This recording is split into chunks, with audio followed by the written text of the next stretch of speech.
네, 현재 시간 2시 19분을 지나가고 있습니다. 오늘 시장에서 특징주, 주요 이슈들 하나씩 살펴보는 시간 가져보도록 하겠습니다. 오늘은요, 레몬리서치 김민수 대표님과 함께하겠습니다. 대표님 안녕하세요. 안녕하십니까. 저희가 항상 서서 만나다가 오늘은 또 이렇게 앉아서 뵙네요. 쓸까요? 아, 그럴까요? 예, 괜찮습니다. 예. 네, 오늘은 이렇게 앉아서 한번 시작해 보도록 하겠습니다. 네. 오늘 세 가지 상황실 중에서 첫 번째 상황실은요, 바로 어떤 종목일까요? 네, 쌍방울입니다. 에디슨 EV의 바톤 받기라고 저희가 남겨봤는데 쌍방울 관련 종목들이 지금 쌍용 자동차 인수 추진 기대감에 장 초반부터 이렇게 상한가를 기록하고 있습니다. 네. 에디슨 EV의 바톤을 좀 이어받을 수 있을까요? 바톤을 예전 초기의 모습 그대로 받기는 받네요. 네, 근데 뭐 전략이나 뭐 이런 게 어떻게 뭐 말씀을 드리기가 좀 힘든 뭐 전략이 거래가 돼야 뭐 매매를 할 수가 있겠죠. 그런 상황 쪽에서 왜 이렇게 강하나라고 보게 되면 그냥 단순 기대감 같습니다. 그래서 지금 쌍방울과 광림이 쌍용차 인수를 추진하겠다라는 입장이 나오다 보니까 한 3일째 상한가네요. 네, 그런 식의 강한 흐름들이 나오고 있고 그러다 보니까 쌍방울 계열사까지 왜 계열사까지 강해야 되죠? 이해를 못 하겠습니다만 예, 나노스라고 하는 뭐 광학 관련된 부품 회사 비비안도 왜 네, 그만하겠습니다. 예, 왜 네, 이런 강세가 이끌어지고 있고 관계사라고 하는 엔터 회사 IOK까지도 덩달아서 그리고 또 미래산업까지도 같이 강세. 뭐 이런 쌍방울 그룹주가 뭘까 그냥 우리 같이 이런 기회 삼아서 올라가자. 뭐 이런 분위기로 봐야 될 것 같고요. 게다가 또 KH그룹 같은 경우도 우리도 인수하려고 의향서 낼게 이러다 보니까 관련된 컨소시엄에 참여한다라고 하면서 뭐 KH필릭스, 뭐 정원테크 이런 종목들도 같이 동반 강세를 보이는데 그냥 또 이슈가 되니까 같이 또 동반적으로 다 움직인다 이렇게 봐야 될 것 같습니다. 네, 이렇게 쌍방울 관련 종목들이 계열사가 저는 이렇게 많은지도 이번에 처음 알았어요. 네. 너나 할 것 없이 쌍방울과 묶이면서 이렇게 상한가까지 진입하고 있는데 그러다 보면 쌍방울이 이전에도 이스타항공을 인수하려고 시도한 적이 있잖아요. 그렇죠. 사업의 다각화를 꾀하는 걸까? 만약에 인수가 성공한다면 시너지 효과를 낼 수 있을까요? 제가 여쭤보고 싶은 얘기였고요. 뭐 모르겠습니다. 이해는 아직은 안 되긴 하지만 네. 일단 인수자금을 보게 되면 한 1조 원대까지는 얘기가 나오는 상황으로 보여지고 있고요. 그러면 꽤 크죠. 근데 지금 쌍방울 같은 경우도 지금 한 5개 주요 계열사가 합치게 되면 예전에 이스타항공 인수하려고 돈 다 모아봐 그랬더니 한 1,200억이 조금 넘게 현금성 자산이 있는 걸로 알고 있습니다. 그런 쪽에서 이 현금성 자산을 가지고 뭐 계약금 정도는 마련할 텐데 그럼 이제 나머지 뭐 있는 자산 또 부동산이나 이런 것들 정리하고 뭐 조달하고 하게 되면은 돈이 많이 필요하겠죠. 근데 모르겠습니다. 조달을 어떻게 잘 하실지는 예, 한번 또 지켜봐야 될 것 같고요. 게다가 여기서 가장 큰 핵심이 그거 같습니다. 쌍용차. 네. 네, 혹시 쌍용차의 브랜드 뭔지 아십니까? 네, 그냥 코란도. 네. 예, 그리고 또 제가 차에 좀 무지해요. 예. 진짜 뚜벅이거든요. 아직 운전은 이제 조금 있다가 네, 예, 카트라이더로. 그러지 말고 남자친구를 예. 그리고 이제 쌍용차를 볼 때 가장 중요한 게 지금 이 쌍용차의 가치를 얼만큼 저희가 줘야 될 것이냐라는 부분들인데 지금 뭐 광림 같은 경우는 특장차를 만들다 보니까 쌍용차에서 바로 제조에다가 특장차와 연결되는 이런 시너지 뭐 기대할 수 있다라고 생각이 들어도 쌍용차에 대한 예전에 나왔던 강한 자동차 제조사의 국내 브랜드의 변화들은 지금 많이 훼손됐다고 봐야 되겠죠. 벌써 인도의 마힌드라 그룹 갔다가 뭐 몇 차례 좀 인수가 무산되고 하는 과정 쪽에서 과연 예전에 갖고 있었던 쌍용차의 가치가 그대로 연결될 것인가. 게다가 또 지금은 전기차 시대입니다. 과거에 내연기관의 강점을 갖고 있었던 특히 뭐 디젤 엔진의 강점을 갖고 있었던 무쏘라는 브랜드가 있습니다. 잘 모르시죠? 네, 저도 그냥 들었습니다. 잘 모릅니다. 근데 무쏘란 브랜드 같은 이런 과거에 보여줬던 강한 어떤 브랜드 이미지나 아니면은 또 내연기관의 강점들이 지금 시대에 맞겠느냐 잘 모르겠습니다. 게다가 또 인수 자금에 대한 부담 또 잘 모르겠습니다. 결론은 잘 모르겠습니다. 네, 그렇게 봐야 될 것 같습니다. 네, 과연 쌍방울이 이 거대한 자금을 마련할 수 있을지 좀 우려스러운 상황인데 그래도 우리 보유자분들이 계시거든요. 아무래도 요즘 테마주들이 판을 치다 보니까 이 종목에 올라타신 분들이 있을 것 같은데 쌍방울 그룹주들 보유하신 분들은 어떻게 좀 대응 전략을 세워보면 좋을까요? 한 줄 평과 함께 또 가격 전략도 제시해 주실까요? 네, 갖고 계신 분들은 축하드립니다. 네, 또 공격적으로 매매 잘하셨다고 그러니까요. 봐야 될 것 같고요. 네. 하지만 관심이 없다고 하게 되면 패스하시죠. 그냥 이쪽 이슈는 그냥 그런가 보다라고 지나셔야 될 것 같고요. 보유하신 분들은 그냥 상한가가 행진이 끝난다. 그럼 그냥 바로 매도하는 게 가장 좋다고 봐야 될 것 같고요. 상한가 행진 이어가는데 여기다 가격 전략을 제가 어떻게 제시를 하겠습니까? 네. 네, 가격은 저도 잘 모르겠습니다. 네. 네, 이렇게 쌍방울에 대해서는 관심 없으면 패스해보자라고 한 줄 평 남겨주셨습니다. 그럼 계속해서 두 번째 상황실 한번 살펴보도록 하겠습니다. 두 번째는요. 네, 룽투코리아입니다. 굶주렸던 게임. 오늘 오전장 시작할 때는 게임주들이 다 하락해가지고 네. 게임주들 여전히 어렵구나라고 생각을 했는데 룽투코리아는 오늘 급등이 나왔습니다. 자회사 신작 게임 흥행 예감에 오늘 룽투코리아 급등을 했는데요. 어떤 내용일까요? 자세하게 전해주시죠. 네, 지난주 금요일 날 주가와 오늘 주가 보고는 참 등락이 이게 너무합니다. 이런 식으로 주가를 흔들다니라는 생각밖에 안 들고 있고요. 그런 쪽에서 이제 내용들을 보게 되면은 자회사가 이렇게 룽투 게임이라는 회사가 이제 중국에 있죠. 그리고 자회사들이 한 두어 개 있는데 그중에 타이곤 모바일이라고 하는 자회사가 이번에 열혈강호 글로벌 정식으로 출시를 했고요. 근데 사전 예약자 수가 500만 명이다. 출시되면은 게임 흥행하겠다라는 기대감 때문에 이제 움직인다고 봐야 될 것 같고요.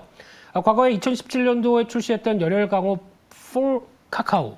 네, 여기서 어떤 나왔던 게임을 약간 손을 보면서 이번에 타이곤이라고 하는 토큰을 TIG입니다. 네, 이를 추가를 이거는 예전에 프랜차이즈는 아니죠, 이건요. 네, 그런데 타이건 토큰을 추가시키다 보니까 거기서 P2E 게임으로 들어갔다. 그리고 또 이쪽이 위믹스랑 연계가 되기 시작하죠. 크리스탈이라는 중간 재화가 있고 이게 또 위믹스랑 연결되다 보니까 위믹스제 환경 쪽으로 들어간다는 관점 쪽에서 지금 아무래도 기대감을 좀 키우면서 오늘 위메이드도 살짝 올라가고 있죠. 그런 변화가 나오면서 앞으로 흥행하게 되면 변화에 대한 기대감이 크겠다라고 생각이 들고 있는데 네. 이게 또 열혈강호의 게임 스타일이 약간 만화는 보셨죠? 네. 예, 까먹었습니다. 주인공 이름을 까먹었는데, 근데 이쪽과 연결시키면서 약간 무협 분위기가 나면은 뭐 미르포와 좀 비슷한 이런 흐름들로 맞춰가지 않느냐. 그래서 그때의 인기를 그대로 가져가지 않느냐라는 쪽인데 하나 지금 지난주 금요일 날 또 주가를 흔들었던 요인들이 아직 해소가 되지 않았다고 봐야 되겠죠.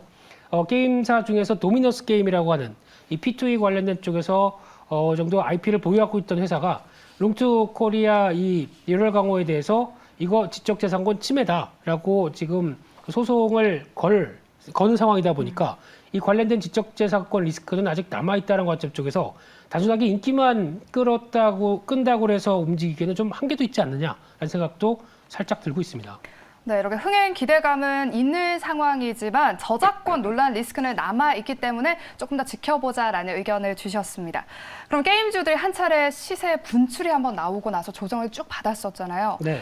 우리 김희수 대표님께서 항상 게임주들, 성장주들은 실적을 그래도 확인해 본 후에 접근하는 게 좋겠다라고 말씀을 해주신 게 제가 여러 번 기억이 나는데 네. 1분기 실적이 잘 나와야 될까요? 어떻게 타개할 수 있는 모멘텀 뭐가 없을까요? 네, 실적은 생각보다 그렇게 나쁘진 않을 것 같습니다. 왜냐하면 작년 4분기 때 워낙 비용 관련돼서 인건비 상승분들을 다 반영했기 때문에 네. 1분기는 그렇게 뭐 큰 충격은 더 없을 것이다라고 바라보는데 근데 더 중요한 건 게임사는 이렇게 그래도 뭔가 신작 나오고 그 신작에 따라서 기대감을 키워야 주가 탄력들이 붙겠죠. 네, 그러면 신작 나오는 스케줄을 그대로 또 지켜보셔야 되는데 또 스케줄대로 그대로 또 게임이 릴리즈 될 수 있겠느냐. 이 부분도 체크를 해야 될 것 같은데 그런 관점 쪽에서 아마 이번에 신작 나오는 동향 보게 되면 그래도 펄어비스겠죠. 펄어비스 중국에서 이제 검은사막 모바일 출시가 하는데 베타 버전 끝나고 출시가 돼서 이제 인기를 얼마나 얻게 되느냐 이 부분이 가장 단기적으로는 관건 같고요. 또 하나 이제 컴투스죠. 컴투스도 서머너즈 워 크로니클이 나오면서 특히 이제 처음에 유럽 쪽으로 진출하면서 이제 이쪽도 이제 P2E 게임으로 들어가기 시작하는 초기다 보니까 그에 따른 또 기대감들을 키우는지 이런 일정에 따라서 성과가 계속 나올 수 있는지 체크해야 될 걸로 보여지고 있습니다. 네, 그렇다면 룽트코리아 지금 상한가에 진입을 했는데 자회사를 믿고 좀 투자를 해볼까요? 한 줄 평과 함께 가격 전략도 제시해 주실까요? 지금 들어가도 될까요? 별로 들어가고 싶지는 않은데 네. 그래도 워낙 뭐 상한가니까 들어가고 싶어도 못 사네요. 네, 근데 일단 신작 기대감은 충분히 뭐 반영이 되는 관점이라고 봐야 될 것 같은데 네. 이쪽은 워낙 신작 발표될 땐 기대감은 높습니다. 네, 그 정도로 바라봐야 될 것 같고요. 그래도 만약에 또 투자 아이디어를 찾는다라고 하게 되면 같은 열혈 강호 브랜드로 좀 강했었던 회사 중에 하나가 M게임이라고 있죠. 네. 예전에 그 열혈 강호 온라인 쪽으로 또 이어갔던 흐름이니까 혹시나 이쪽이 또 다시 연결이 되지 않나라는 생각 쪽에서 찾아봐야 될 것 같고요.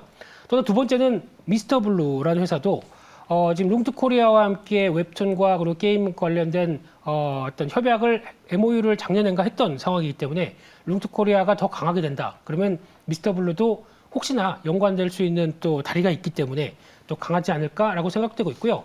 지금 관점 쪽에서는 룽트코리아 같은 경우는 직전 고점대 부근이 약 한 1,350원 정도가 되다 보니까 네. 오늘 상한가 들어가서 내일 같은 경우도 그 정도까지 또 추가 여력들이 나온다라고 하게 되면 이 이상으로는 아직은 잘 모르겠습니다. 그 정도 부분에서는 기대감을 반영하는 자리가 아닐까라는 생각 쪽에서 한 1,500원대를 1차 목표가로 말씀드리는데 변동성은 커질 수 있기 때문에 주의하자 이렇게 말씀드리겠습니다. 네, 룽트코리아 1차 목표가는 1,500원 제시해 주셨고요. 현재 상한가에 진입했기 때문에 이 룽트코리아보다는 M게임, 미스터블루 쪽으로도 한번 관심을 기울여보자라는 의견까지 주셨습니다. 그럼 이제 마지막 세 번째 상황실로 넘어가 보도록 하겠습니다. 세 번째는요. 삼양식품입니다. 이 종목 고엔스탑에서 우리 김민수 대표님의 공략주이기도 했잖아요. 네. 도발적인 키워드를 남겨주셨던 게 제가 기억이 납니다. 네, 뭐 더 말씀 안 드려도 되겠죠? 그러면 네, 그때 말씀드렸던 거 다시 보기 하시면 될 것 같아서. 아닙니다. 이 삼양식품이 지금 수출 호조, 그러니까 러시아 외국에서도 뭐 불닭볶음면이 굉장히 인기가 많다고 하는데 네. 불닭볶음면의 열풍 현재 진행형일까요? 배경 설명해 주실까요? 네, 불닭볶음면 출시한 지가 한 7년 됐죠? 그렇게 네, 그렇게 오래됐어요? 얘기 나오고 있다고 합니다. 그럼에도 불구하고 한국 사람들은 이 매운맛에 계속 중독됐고 그러다 보니까 불닭볶음 소스까지 따로 나왔죠.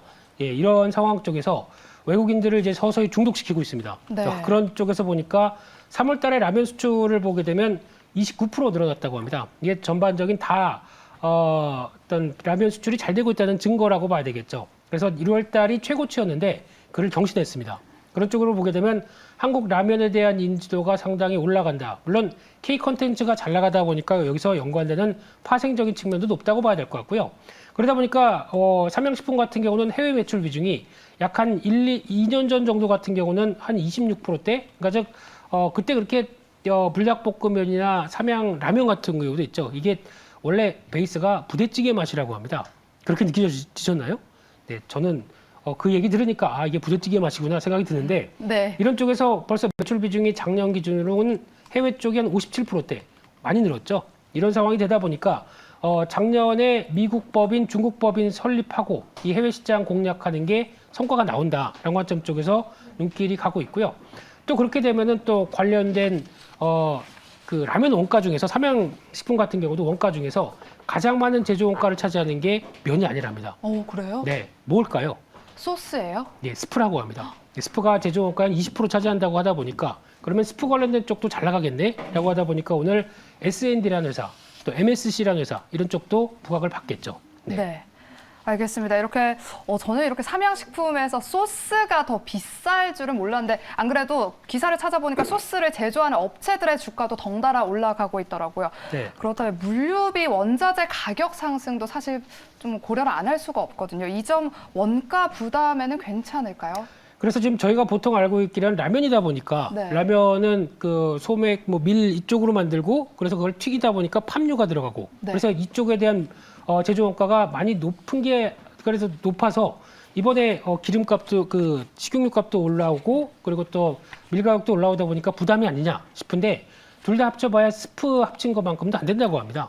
그런 쪽에서 곡물 가격 상승은 약간 기우였다라는 쪽으로 바라보는데 반대로 또 만약에 곡물 가격이 하락한다라고 하게 되면 그동안 올랐던 부분들을 또다시 부담감을 좀 줄여줄 수 있겠죠. 그러면 가격은 미리 올려놨습니다. 그러면 그 차이가 발생하기 때문에 오히려 곡물 가격만 하락하게 되면 하반기나 아니면 네. 또 여름 때쯤에 실적이 훨씬 더 좋아지는 게 아니냐 이런 쪽으로 바라볼 수 있기 때문에 보통 어려운 말로 스프레드라고 하죠. 이게 확대가 되면은 훨씬 좋을 것이다라고 바라보는데 또 하나 수출을 하게 되면 원화가 약세로 되는 게 도움이 되겠죠. 네. 근데 또 고물가는 수입을 합니다. 그러다 보니까 어느 정도 상쇄 효과는 있다고 하더라도 수출로 나갔을 때 훨씬 더 환율은 긍정적일 것이다라고 바라보고 있고요. 또 물류 비용 같은 경우도 작년 4분기 때 생각보다 많이 들었다라고 회사 측에서는 발표했는데 최근 들어서 북미 쪽의 컨테이너 운임 지수 떨어지기 시작하죠. 네. 그런 관점으로 보게 되면 오히려 지금 상대적으로 4분기보단 물류 비용 쪽에서의 변화들은 좀 나아지는 게 아니냐 이런 쪽으로 바라보고 있습니다. 네, 알겠습니다. 그렇다면 지금 또 우리 시청자분들이 궁금해하실 게 네. 그렇다면 지금 삼양식품 들어가도 매수해도 괜찮을까거든요. 현 시점에 투자 의견 어떻게 바라보실까요?